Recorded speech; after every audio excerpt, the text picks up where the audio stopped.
ನೋಡಿ, ಎಸ್ಐಆರ್ ನಲ್ಲಿ ಅಕ್ರಮದ ಅನುಮಾನ ಇದೆ ಅಂತ ಹೇಳಿ ಮೈತ್ರಿ ನಾಯಕರು ಎತ್ತಿ ಹಿಡಿತಾ ಇದ್ದಾರೆ. ಸರ್ಕಾರದ ವಿರುದ್ಧವಾಗಿ ದೋಸ್ತಿ ನಾಯಕರು ಗಂಭೀರವಾದಂತಹ ಆರೋಪ ಮಾಡ್ತಿದ್ದಾರೆ. ಎಸ್ಐಆರ್ ಪ್ರಕ್ರಿಯೆ ಹಳ್ಳ ಹಿಡಿದಿದೆ ಅಂತ ಹೇಳಿ ಶೋಭಾ ಕರಂದ್ಲಾಜೆ ಕಿಡಿಕಾರ್ತಾ ಇದ್ದಾರೆ. ಎಸ್ಐಆರ್ ಅಕ್ರಮ ಆಗ್ತಾ ಇದೆ ಅದರಲ್ಲಿ ಅಂತ ಹೇಳಿ ಅನುಮಾನ ವ್ಯಕ್ತವಾಗ್ತಾ ಇದೆ. ಮೈತ್ರಿ ನಾಯಕರಿಂದ ವ್ಯಕ್ತವಾಗ್ತಿರುವಂತಹ ಅನುಮಾನ ಇದು. ಸರ್ಕಾರದ ವಿರುದ್ಧ ದೋಸ್ತಿ ನಾಯಕರು ಗಂಭೀರವಾದಂತಹ ಆರೋಪ ಮಾಡ್ತಾ ಇದ್ದಾರೆ. ಮತ್ತೊಂದು ಕಡೆ ಎಸ್ಐಆರ್ ಪ್ರಕ್ರಿಯೆ ಏನಿದೆ ಅದು ಹಳ್ಳ ಹಿಡಿದಿದೆ ಅಂತ ಹೇಳಿ ಶೋಭಾ ಕರಂದ್ಲಾಜೆ ಕಿಡಿಕಾರ್ತಾ ಇದ್ದಾರೆ. ಕಾಂಗ್ರೆಸ್ ಅಲ್ಪಸಂಖ್ಯಾತರ ಓಲೈಕೆಯನ್ನ ಮಾಡ್ತಾ ಇದೆ ಅಂತ ಹೇಳಿ ವಿಜಯೇಂದ್ರ ಒಂದು ಕಡೆ ಹೇಳ್ತಾ ಇದ್ದಾರೆ. ಎಸ್ಐಆರ್ ಪ್ರಕ್ರಿಯೆಗೆ ಹೆದರಿ ಸಿಎಂ ಪ್ರವಾಸವನ್ನ ಮಾಡ್ತಾ ಇದ್ದಾರೆ ಅಂತ ಹೇಳಿ ಎಚ್ಡಿಕೆ ವ್ಯಂಗ್ಯ ಆಡ್ತಾ ಇದ್ದಾರೆ.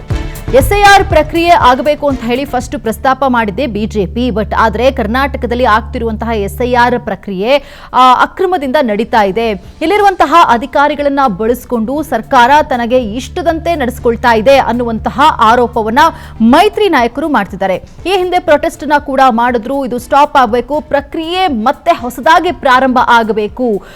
ವಲಸಿಗರು ಅಂದ್ರೆ ಬೇರೆ ಬೇರೆ ಕಡೆಯಿಂದ ಬಂದಿರುವಂತಹ ವಲಸಿಗರನ್ನ ಬಳಸಿಕೊಂಡು ಏನು ವೋಟರ್ ಆಗಿ ಕನ್ವರ್ಟ್ ಮಾಡ್ತಾ ಇದ್ದಾರೆ. ಇದನ್ನ ಮುಚ್ಚಾಕುವುದಕ್ಕೋಸ್ಕರನೇ ಈ ಪ್ರಕ್ರಿಯೆಯಲ್ಲಿ ಒಂದು ಅನುಮಾನ ವ್ಯಕ್ತವಾಗ್ತಾ ಇದೆ. ಇಲ್ಲಿರುವಂತಹ ಸರ್ಕಾರಿ ಅಧಿಕಾರಿಗಳನ್ನ ತಮ್ಮ ಮುಷ್ಟಿಯಲ್ಲಿ ಇಟ್ಕೊಂಡು ಕೆಲಸವನ್ನ ಮಾಡಿಸ್ತಾ ಇದ್ದಾರೆ. ಹಾಗಾಗಿ ಸಾಕಷ್ಟು ಅಧಿಕಾರಿಗಳಿಗೆ ಈಗ ಆಲ್ರೆಡಿ ನೋಟಿಸ್ ಕೂಡ ಹೋಗಿದೆ. ಇದು ಮೈತ್ರಿ ಸರ್ಕಾರದ ನಾಯಕರು ಮಾಡ್ತಿರುವಂತಹ ಆರೋಪ. ಮತ್ತೆ ಹೊಸದಾಗಿ ಪ್ರಕ್ರಿಯೆಯನ್ನು ಪ್ರಾರಂಭ ಮಾಡಬೇಕು ಅಂತ ಹೇಳಿ ಶೋಭಾ ಕರಂದ್ಲಾಜೆ ಅವರು ಕೂಡ ಹೇಳಿದ್ರು. ಪರ್ಮನೆಂಟ್ ರೆಸಿಡೆನ್ಷಿಯಲ್ ಸರ್ಟಿಫಿಕೇಟ್ ಅಂತ ಏನಿದೆ ಅಂದ್ರೆ PRC, ಇದರಲ್ಲೂ ಕೂಡ ಈಗ ಎಸ್ಐಆರ್ ಪ್ರಕ್ರಿಯೆ ನಡೆಯುವಂತಹ ಸಂದರ್ಭದಲ್ಲಿ PRC ಯಾಕೆ ಕೊಡಬೇಕು ಅನ್ನುವಂತಹ ಪ್ರಶ್ನೆಯನ್ನ ಕೂಡ ಮಾಡಿದ್ರು. ಮತ್ತೊಂದು ಕಡೆ ವಿಜಯೇಂದ್ರ ಅವರು ಕೂಡ ಈ ಒಂದು ಪ್ರಕ್ರಿಯೆ ವಿರುದ್ಧವಾಗಿ ಆಕ್ರೋಶವನ್ನ ವ್ಯಕ್ತಪಡಿಸ್ತಾ ಇದ್ದಾರೆ. HD ಕುಮಾರಸ್ವಾಮಿ ಅವರು ಕೂಡ ಇದು ಮತ್ತೊಮ್ಮೆ ಈ ಪ್ರಕ್ರಿಯೆ ಪ್ರಾರಂಭ ಆಗಬೇಕು, ಅಕ್ರಮ ಏನ್ ನಡೆದಿದೆ ಇದಕ್ಕೆ ಫುಲ್ ಸ್ಟಾಪ್ ಹಾಕಬೇಕು, ಕೇಂದ್ರ ಸರ್ಕಾರ ಮಧ್ಯಪ್ರವೇಶ ಮಾಡಬೇಕು ಅನ್ನುವಂತಹ ಆರೋಪವನ್ನು ಕೂಡ ಮಾಡ್ತಿದ್ದಾರೆ.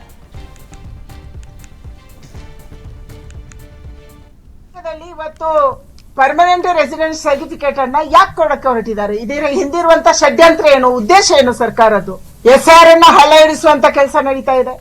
ನಾವು SIR ಅಲ್ಲಿ ಲೋಪಗಳನ್ನ ಕೇಂದ್ರ ಚುನಾವಣಾ ಆಯೋಗದ ಗಮನಕ್ಕೆ ಕೂಡ ತಂದ್ವಿ. ಒಂದೇ ಕಡೆ ಮಸೀದಿಗಳಲ್ಲಿ, ಮದ್ರಾಸಗಳಲ್ಲಿ, ಶಾಲೆಗಳಲ್ಲಿ ಕೂತ್ಕೊಂಡು ಎನ್ಯುಮರೇಷನ್ ಫಾರ್ಮ್ ಅನ್ನ ಕೊಡ್ತಾ ಇದ್ದಾರೆ, ತುಂಬ್ತಾ ಇದ್ದಾರೆ ಅನ್ನುವಂತ ಗಮನಕ್ಕೆ ತಂದ್ವಿ. ಮನೆ ಮನೆಗೆ ಹೋಗ್ತಾ ಇಲ್ಲ ಅನ್ನುವಂತ ಗಮನಕ್ಕೆ ತಂದ್ವಿ.